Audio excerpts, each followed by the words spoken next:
I took this BuzzFeed quiz of which Little Woman are you Yeah. a couple weeks ago.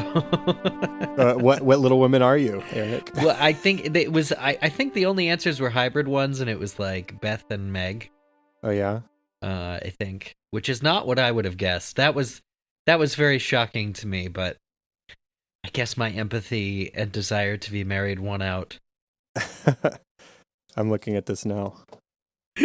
Let's see. Um, Choose a gift to bring to a friend's party. Definitely that. Definitely that. Was it like a flower or I something? picked an interesting book. Oh, Yeah. okay. I kind of. I don't know. I guess I took it as like the bringing a gift to maybe not. I already know which Little Woman you're going Yeah. for, but okay. Oh, I wasn't even like going. That's me, I guess. Which Yeah. volunteer opportunity speaks to you the most? Providing music for children at a hospital. How about that? Right? Um, which of the following best describes you?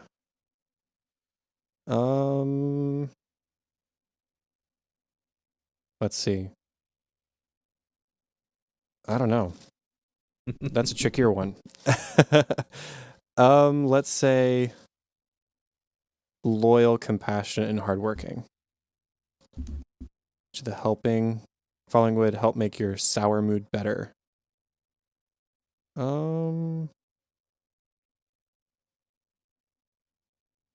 Cozying up with a new book is what I'll pick from that. Choose a place you'd love to visit. I've been to 3 of those places. Wow. So let's see. Scotland, New Zealand, or Portugal. I think I'm going to go Scotland. Yeah. Joe and Beth. There you go. How about that? Okay. That's an impressive combination. I like that a lot. Yeah, what did you say you ended up being? I think Beth and Meg. Okay. Yeah, that's good too. Interesting. Well, they're all good. All the Yeah. Little Women are good. Very good women. Good little women. Hopefully that something in there was the banter, so. Yeah, let's go ahead and get into it. Hello, everybody. Welcome to episode 7 of Cinescope today. I'm joined once again by Eric Scull. Eric, how are you doing? Hey, man, I'm great. Nice to talk to you. Yeah, it's been not as long a time as it was the previous time we talked, so that's good. Good to be A quicker back. turnaround. Mm-hmm. Well, let's go ahead and get into it because I'm really excited to talk about this movie. We are talking about Little Women as our BuzzFeeding before the show officially started alluded to. And I have a lot to say or a lot of thoughts, and I hope you do too. Absolutely. Okay, so this is the 2019 adaptation of Little Women. It released on Christmas of 2019, was directed and written by Greta Gerwig, who originally co-directed the movie Nights and Weekends with Joe Swanberg, but her previous film, as far as directing efforts go, was Lady Bird, which also starred Saoirse Ronan. So this is only her second solo directorial effort, which is amazing. The music is composed by Alexander Desplat, who, here's another long list of Oh, gosh. great things. So he composed for The Queen, The Golden Compass, The Curious Case of Benjamin Button, Fantastic Mr. Fox, The Twilight Saga, New Moon. So there's another Twilight composer. That's interesting. Gosh. Harry Potter and the Deathly Hallows, parts 1 and 2. King's Speech, Moonrise Kingdom, Zero Dark 30, The Grand Budapest Hotel, Godzilla, The Imitation Game, The Secret Life of Pets 1 and 2, The Light Between Oceans, The Shape of Water, Isle of Dogs, and will be scoring the upcoming Black Widow film starring Scarlett Johansson and Guillermo del Toro's adaptation of Pinocchio. So, a lot of big hits for Mr. Desplat as well, just like Carter Burwell did for the last film we talked about. And we've got a great cast here too. We've got Saoirse Ronan, Florence Pugh, who had a great year in 2019, Emma Watson, Eliza Scanlon, Laura Dern, Timothy Chalamet, Chris Cooper, Bob Odenkirk, Tracy Letts, James Norton, Louis Garrel, and Jane Houdyshell as Hannah, their maid. So I'm curious what your prior experience with Little Women might be, Eric, and what your expectations, if any, were for this film. I feel like my only ever contact with Little Women, it's like a crime, was the butt of some joke on The Simpsons. I'm trying Okay. to remember if it was in the movie or something. The sinkhole swallows their house, and all that's left is like a book, which is cover up Little Women, or something burns down, and all that's left is Little Women, or something. But the book is just referenced there. I don't know how, but I missed the the 1994 adaptation. I just never saw it. It was never on TV when I was watching. I didn't just stop or ever look. And I was aware of the praise for it. But I think I probably am guilty of some gendering of the book as like, oh, that's a girl's book.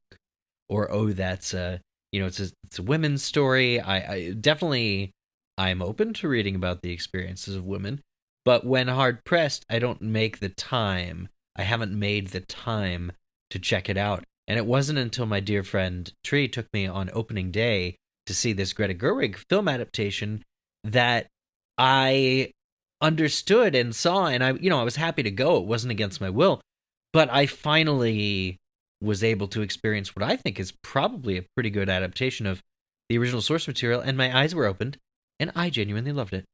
That is great to hear. I have a lot more history with Little Women. You do? I saw your tweet. You were like, you said as much. I've been waiting to hear this story for like 3 weeks now. So my first experience with Little Women was when I was a sophomore in high school. We did the Broadway adaptation, the musical adaptation of Little Women. And so as a sophomore in high school, I was Professor Bear. I was Friedrich. So that was my first experience, and that led to me reading the book and loving the book and crying a lot over the musical and the book, and then, yes, the 1994 version with Winona Ryder. That is sort of my introduction to it, at least. And I've just been really fond of it over the years. It was all those things together for it to be like a solid experience that I had being just in the middle of the story through the theater production and then reading the book and seeing the movie all in that tight span of time. Those really combined together and affected me deeply. The characters I loved, I celebrated with them, I wept for them, and I've just always looked back on the story of Little Women fondly.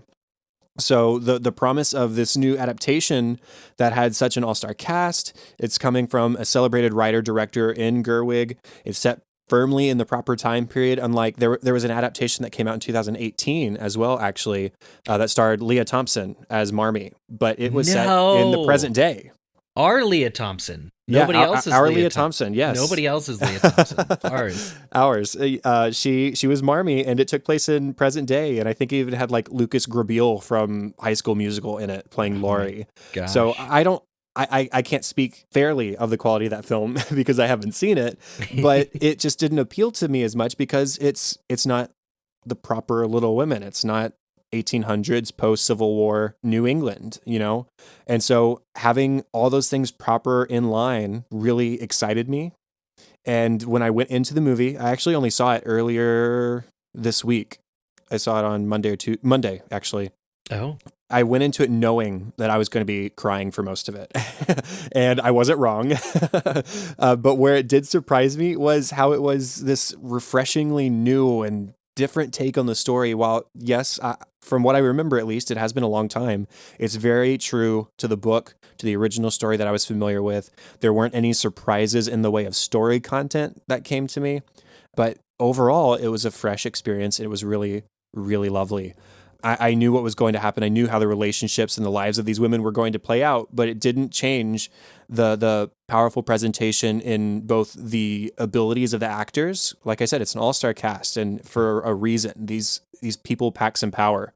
But also in the writing by Gerwig. It's just a creative spin on presenting this classic story, and she managed to bring forward some of the modern day applications that were in it and maybe even sprinkle in a little bit more of her own stuff in the story as well. So I really liked this movie. Yeah. Now, are you a horror fan at all? Yeah. Okay, you mentioned Florence Pugh's big year. I assume that means you've seen Midsummer? I have seen Midsummer, yes. Ooh, I have not yet, but I understand it's on a short list for sure. It's an experience for sure. I don't know if there's a whole lot of shared interest between Midsummer and Little Oh, Women. if you Unfortunately, like Amy from the new Greta Gerwig film, you'll love her character. Sorry. But the reason I ask is because speaking of horror, I understand that Greta Gerwig did something really no one's done before with an adaptation of Little Women, and how it was recently done by Mike Flanagan to adapt House on Haunted Hill, or sorry, The Haunting of Hill House.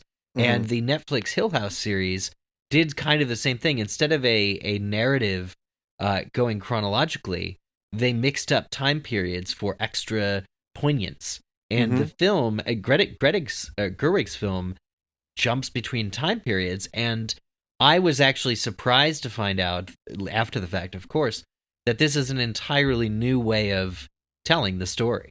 absolutely is. I mean, looking at the 1994 version, it's purely chronological, and obviously the book is going to be that as well. So I think I had suspected that there might have been some timeline jumping around just because of this or that I might have seen on Twitter. But I am curious to know how well you follow the story with it jumping around so much.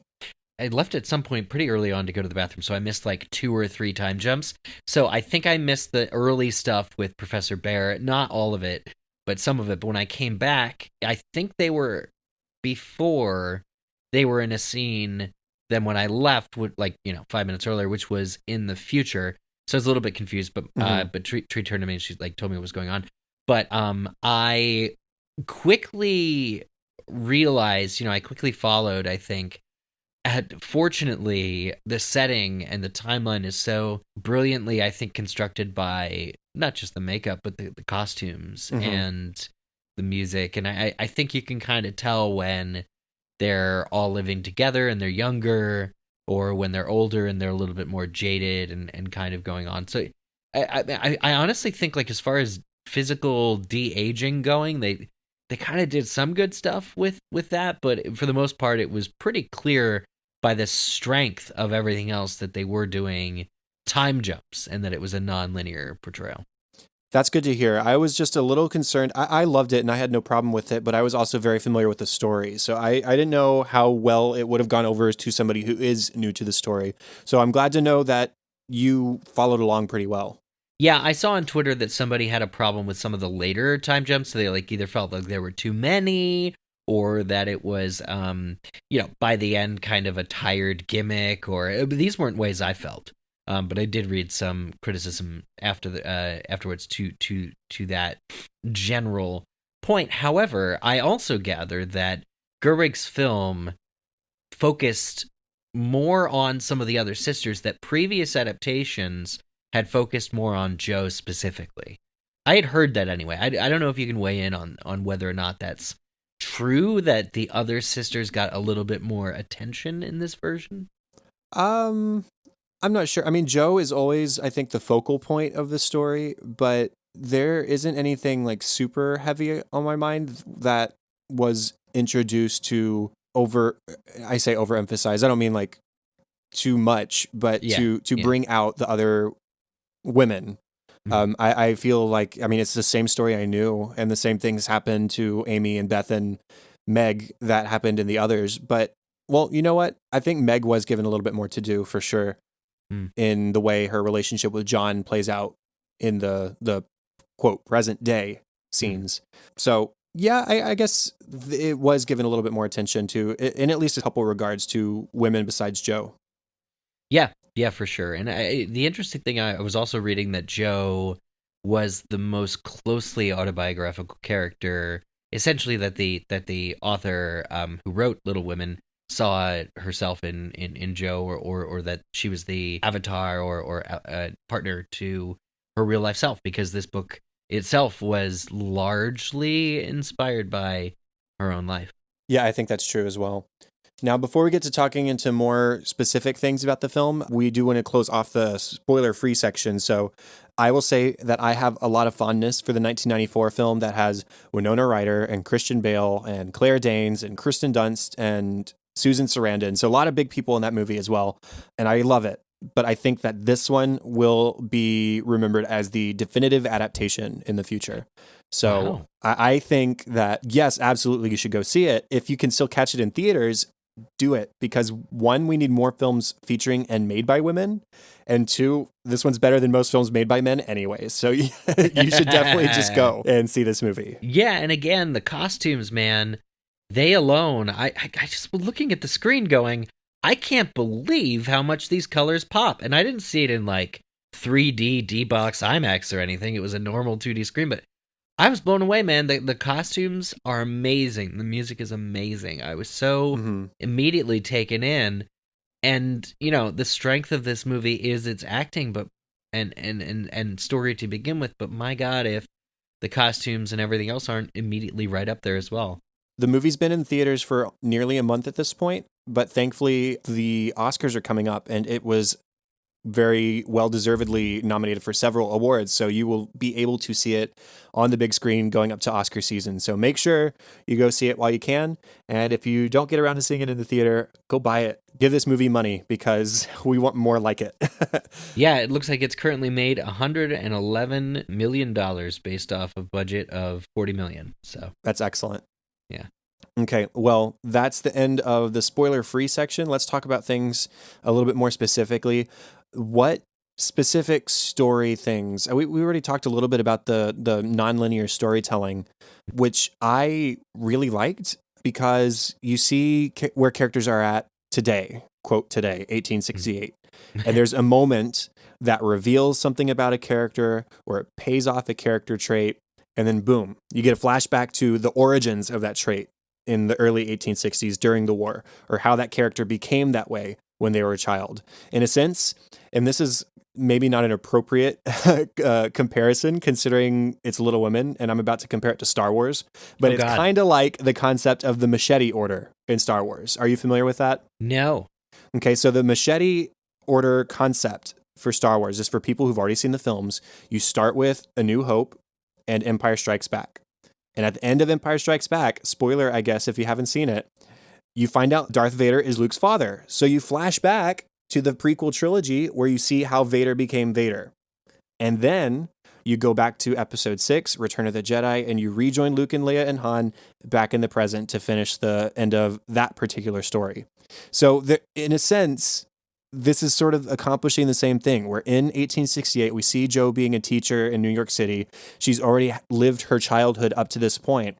But then we see something about her. She gets this look in her eyes. We go back to her childhood where she's reminiscing about an experience she had with her family during the war in the early 1860s. And it's really fantastic. It's a really unique way of exploring these characters in a different way than has been presented before. And after we've gotten that character tidbit, after we've seen that personal anecdote from the past, we go back to the present and we see the next thing. And I thought that was so great. And I mean, I was really impressed by how easy it was to get on board and root for Jo and watch her story and be so moved by the characters. I mean, she's struggling when she goes in and presents sort of the first couple pages of her stories to see if she can't get a story published. You know, she's obviously desperate, but she has that spark of inspiration.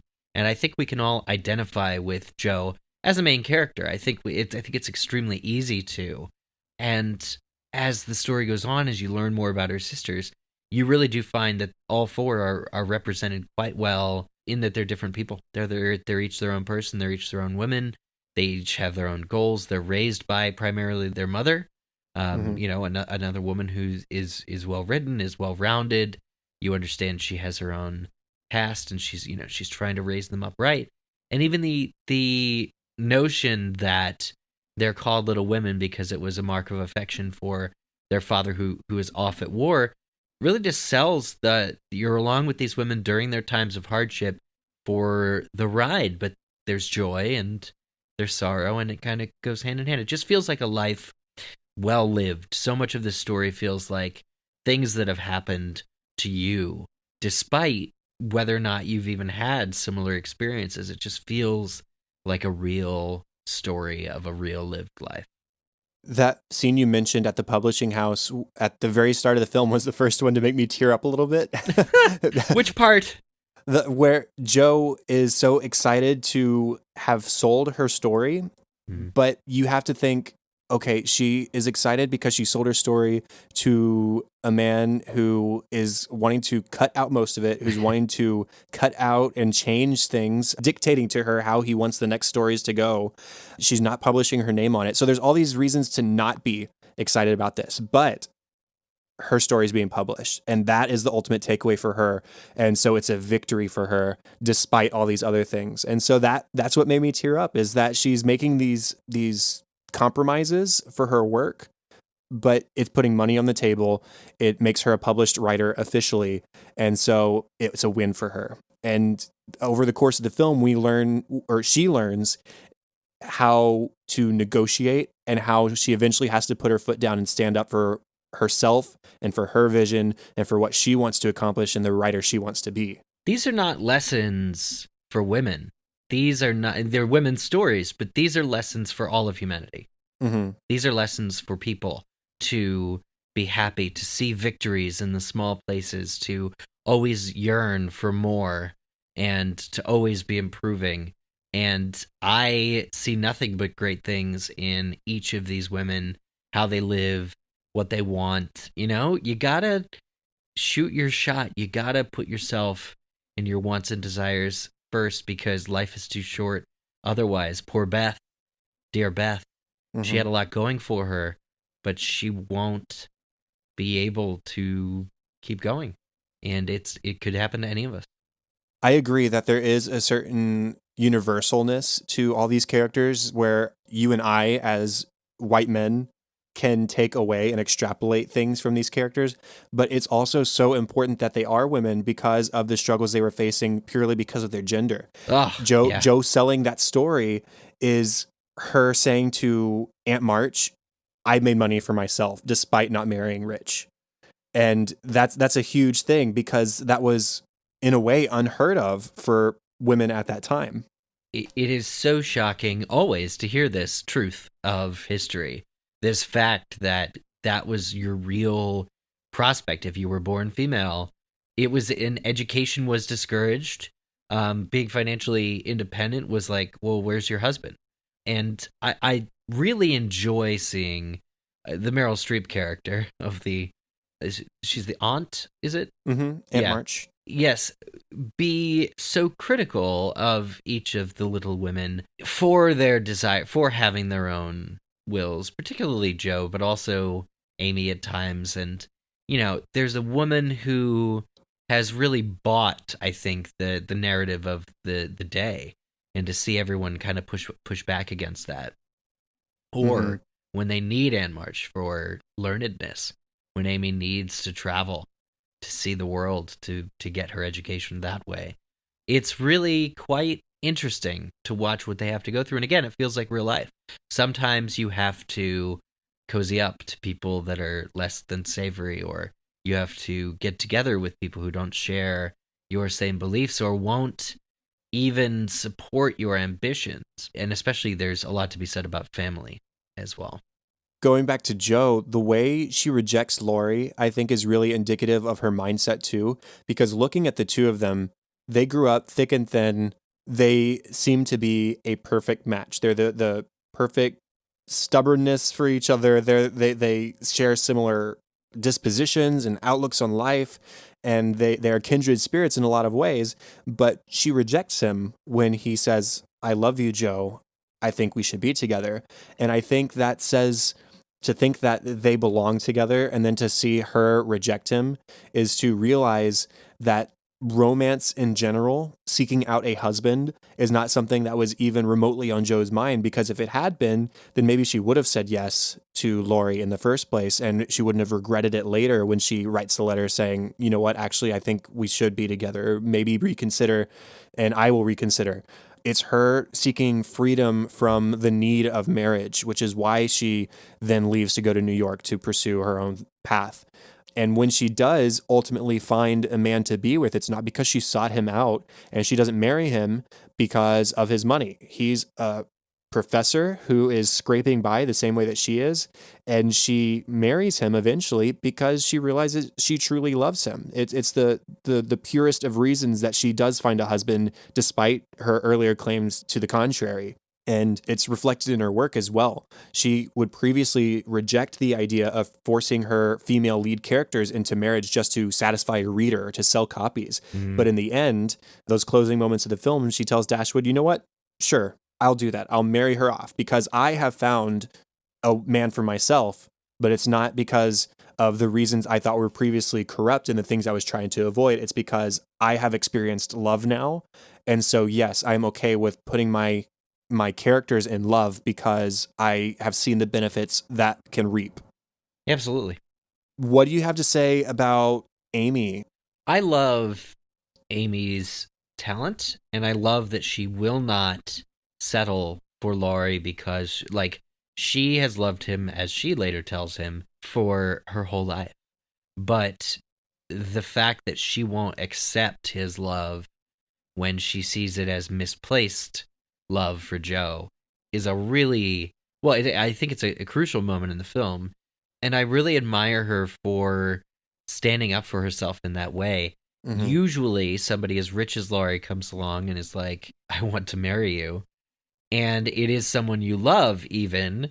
I think it's obviously a very tempting offer, but to reject him because it wouldn't be right and he'd be miserable. It's kind of like what Joe said. If we married, we'd be miserable. And I think that it's extremely important to communicate. And I think the fact that Amy was able to do that is chef's kiss. It's great.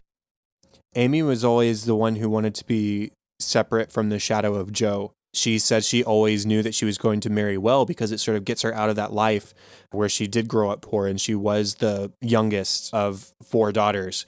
And she wants to be able to sort of provide for herself, provide for her family, future children, whatever it may be.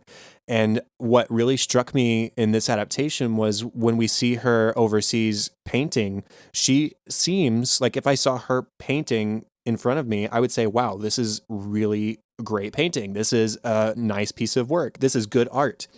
But she is critical of herself because she looks at somebody else and sees somebody else's, let's say, more creative artwork that's a different representation of the same thing, whereas hers is literal. She sees somebody else's as creative. And that's indicative, again, of the same relationship she had with Joe. Joe was the creative writer of the family. Amy was the one who wanted to paint by numbers, play by the rules. And that's haunting her even in Europe. So that moment where Laurie tries to cozy up to her in Europe strikes even harder because she's been experiencing the same thing in Europe as she was experiencing back at home with Joe. So it is really nice to then have him realize why she was hurting and for still her to take his advice and to rebuff the affections of Fred Vaughn, who would have presumed to be her fiance, and then accept Laurie's love when he offers it a second time. So that's a really nice payoff. Absolutely. Anything to say about Meg? Interestingly, I feel like I'm going to get thrown out of the Harry Potter community if I say this. Emma Watson's Meg kind of felt a little less rounded to me. It's a shame because perhaps she benefits the least from the film focusing on all 4 of the Little Women. Meg being the one who was always deemed the one that is going to marry has its stresses, obviously. I sympathize with Meg, but I'm glad that she had the strength from within to marry for love. I admired that about her too.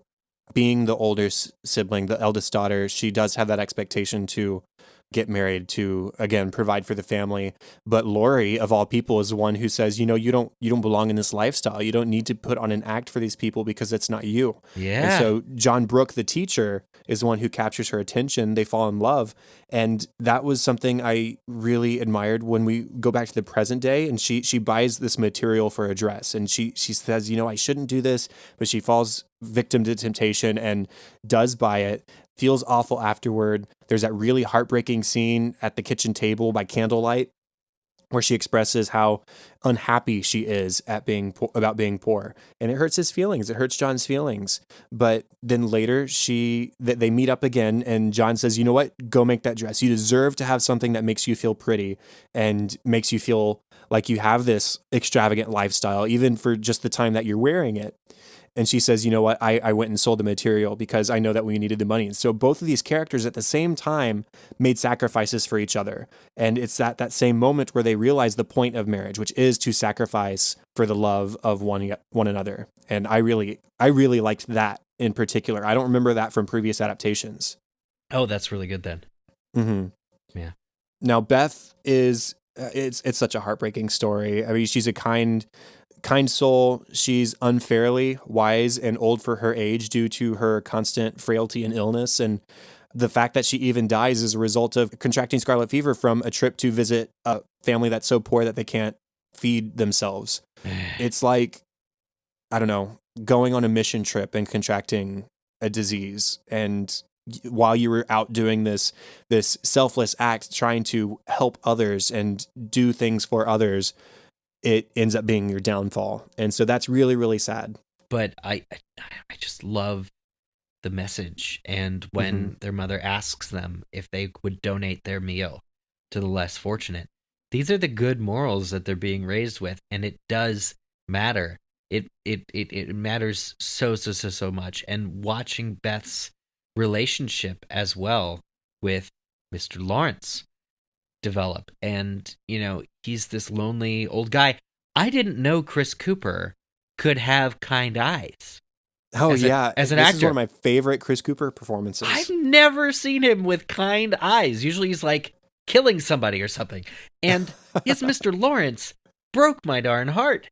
And watching his tenderness with Beth and Beth's tenderness with him, and sort of the bond that they have, was a highlight of the film. I mean, we haven't even talked about Saoirse Ronan and Joe, who's utterly breathtaking in every scene.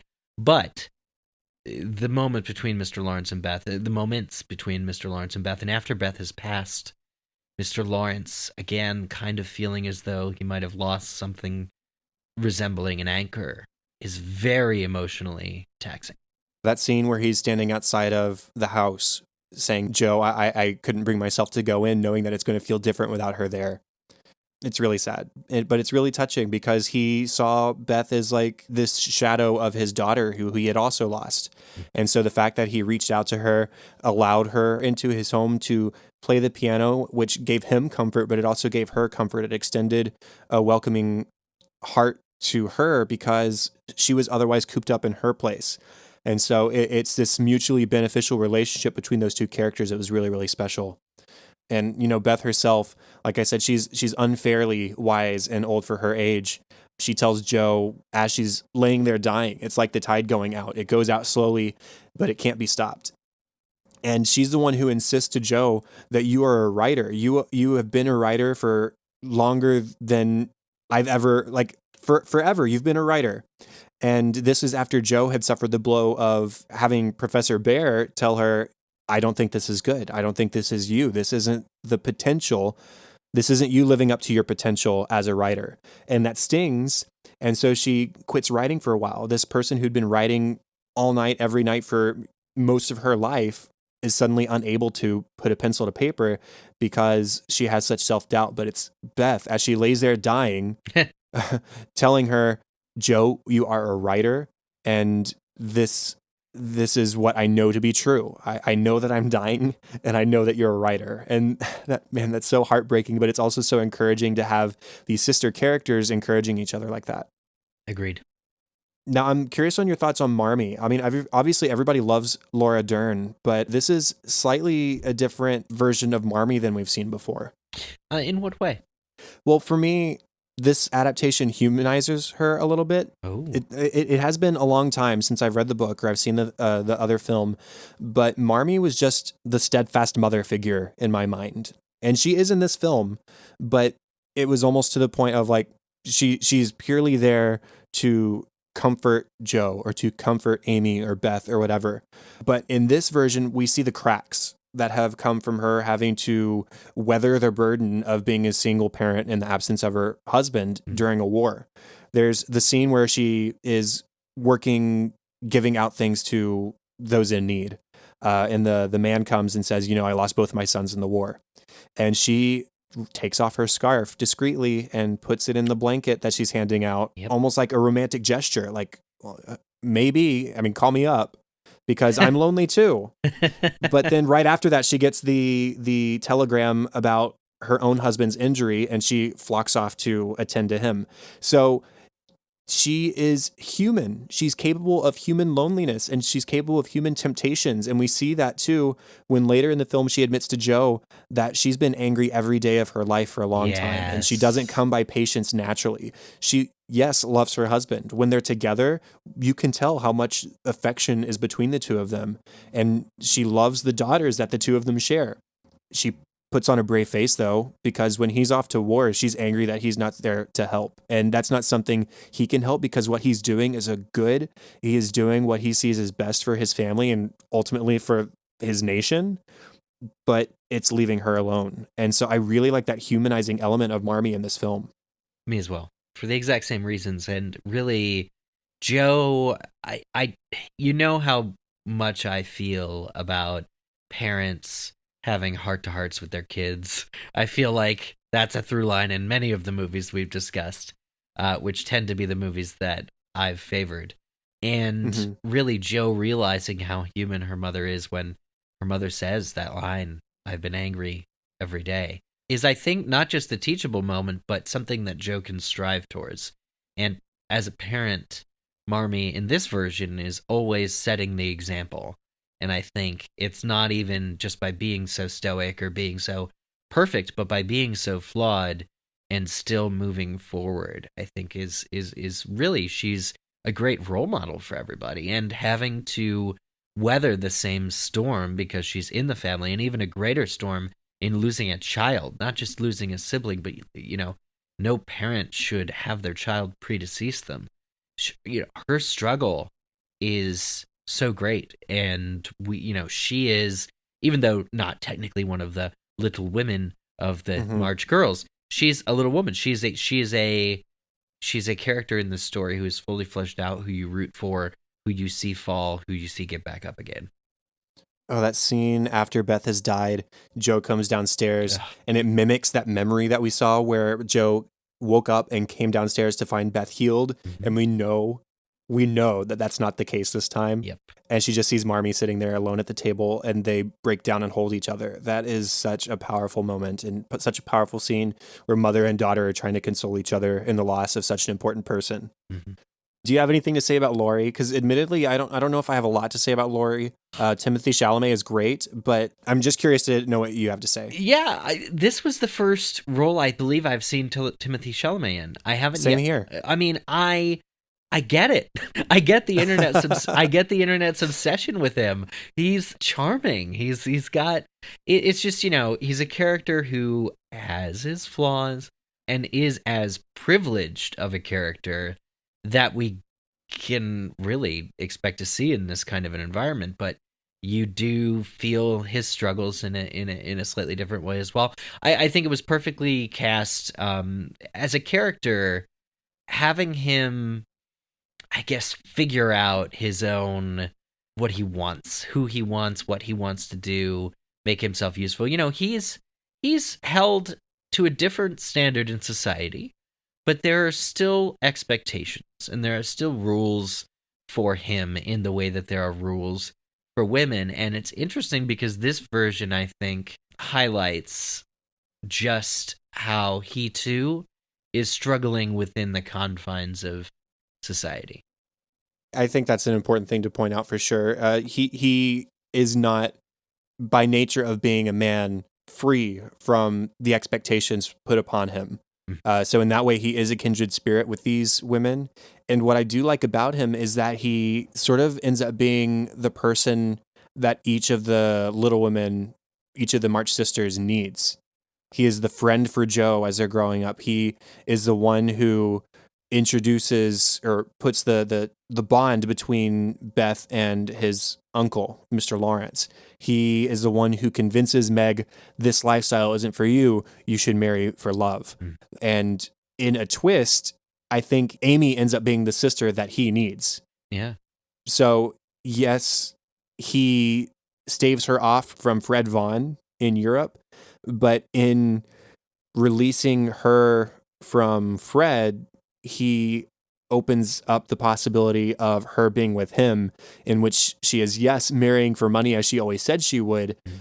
but she is getting the side benefit of being able to marry for love as well, for somebody who loves her back. Yeah. And all I want out of a character who begins a story privileged is for them to recognize their privilege. And if they can simultaneously find what it is that they do want out of life and attain it, that's great too. I think Mm-hmm. Laurie goes on that journey. And I think that the struggles that the women face, and as you say, he's got these rare opportunities to be the one that the women need, give him some of the maturity that the women have gained through their hardships. Are there any other characters you wanted to talk about at all?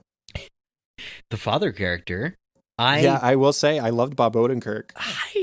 I saw a tweet like the next day that was like, I forget what GIF accompanied it, but it was like going along, sitting down, watching a couple hours of Little Women, and then all of a sudden Saul Goodman shows up in the film, and then you can't take your eyes off him for the rest of the film. I must admit, part of that is very true. It took me 3 seconds because he comes in wearing a hat, and I'm like, Mm-hmm. this guy looks familiar. Who the hell? And then I look in his eyes, and I'm like, oh my God, this is Bob Odenkirk. I had no idea he was going to be in the movie. And yeah, it took me a little bit out of the movie. I was like, wait, what's he doing? What is Bob Odenkirk doing in this movie? Like then he's marrying his daughter, and I'm like, he's a chaplain? What? Like, I guess I just missed all the previous. So it was a distracting presence from an actor standpoint. The character I love. The character, I'm thrilled that he survives the war. That's not typically how these stories go, as far as I'm aware. Mm-hmm. You know, usually when you have a father off at war, he ain't coming back.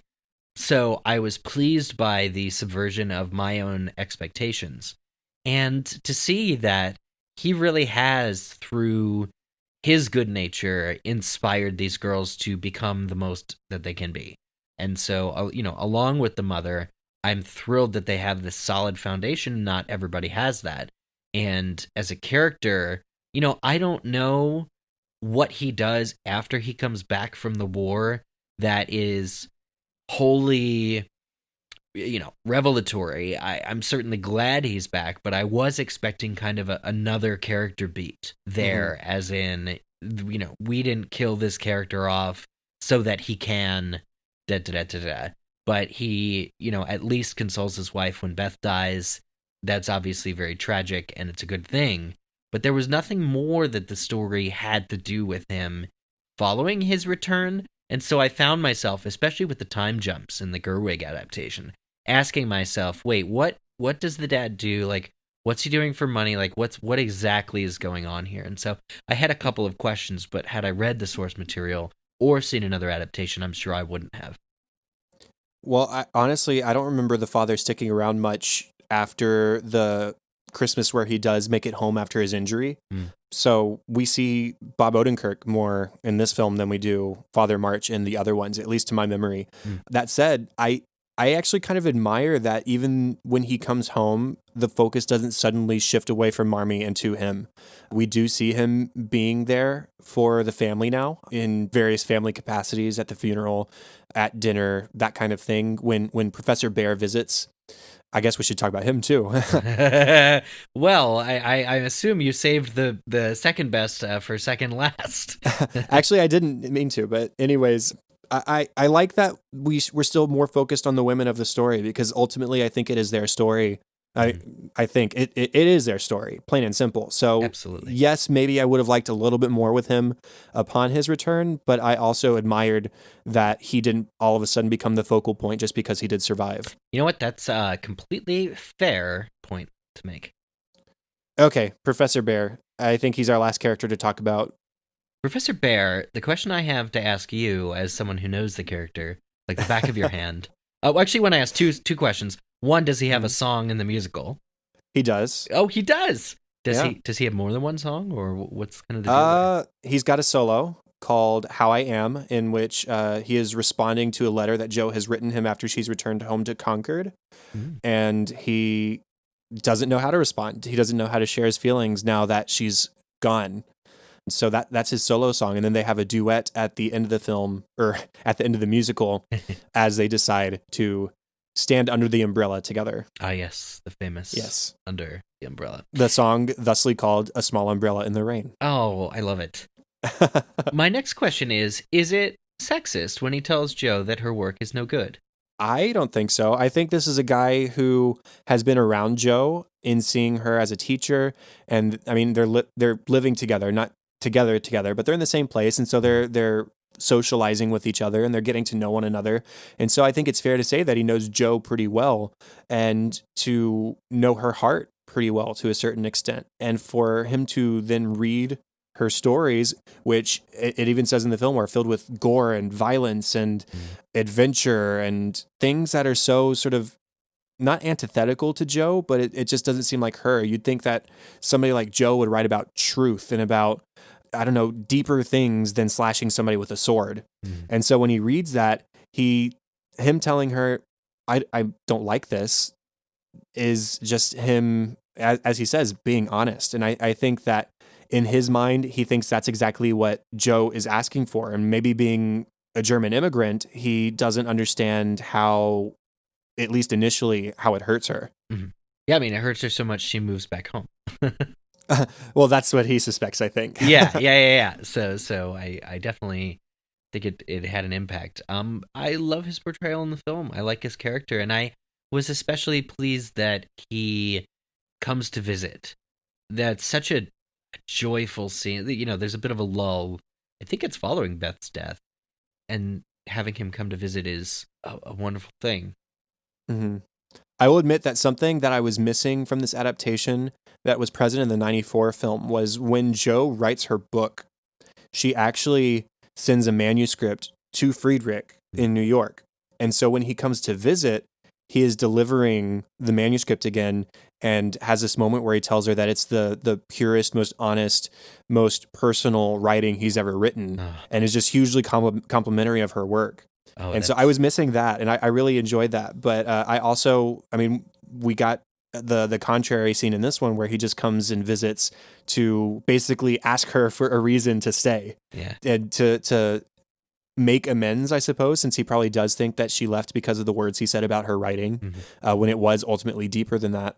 So you get, there's, you know, it's a scale. I like this about this adaptation. I like this about this adaptation. That was one thing I did miss, but I did enjoy that scene where everybody looks at Joe as he's leaving and says, what are you doing? You obviously love this person. And Joe, who has never been focused on love or really on self overly, she's been focused on her family so much for so many years that she was just completely blind to the fact that she does have such great affection for this person and does place such weight in his opinion.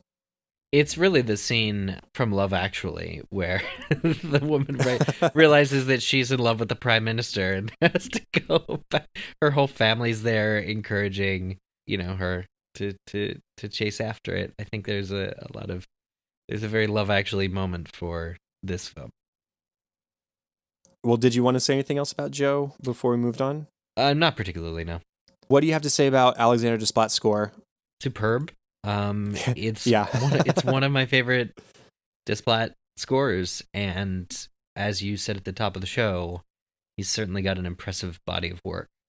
But it really fit every scene. It was never distracting.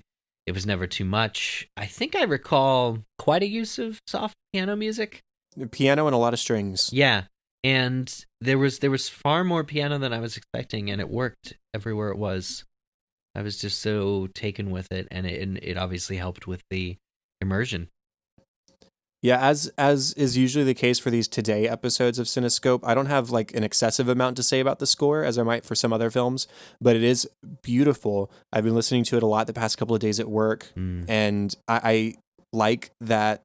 I mean, it's very typical Desplat, I think, where it is very lyrical, it is very pretty sounding, and what's special about it here is it's filled with like this wonder and vitality that propels the film forward. This isn't the kind of film that has a lot of action. It's not the kind of film that has a lot of energy in the way you might expect the word energy to be used, but the music helps to push scenes like the scene where Joe is writing the book at the end of the film forward in a very exciting sort of edge of your seat kind of way, even though it's not necessarily, quote, that kind of film. Right.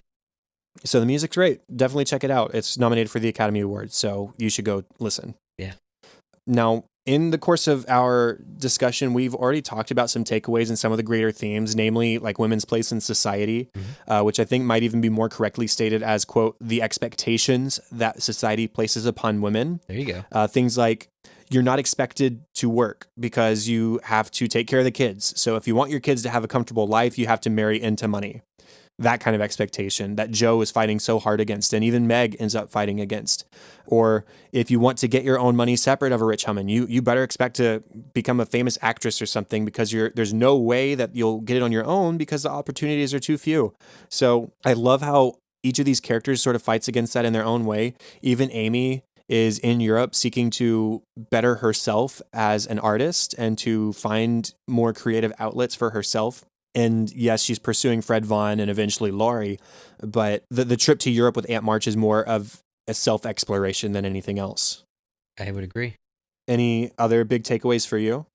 I think it is really about finding yourself and being true to yourself, and not bowing to the overwhelming pressure of society. I think so too. And I mean, like I said, we talked a lot about all of these things in our character talk because it really lends itself to that. So any other sort of like closing thoughts on the film at least?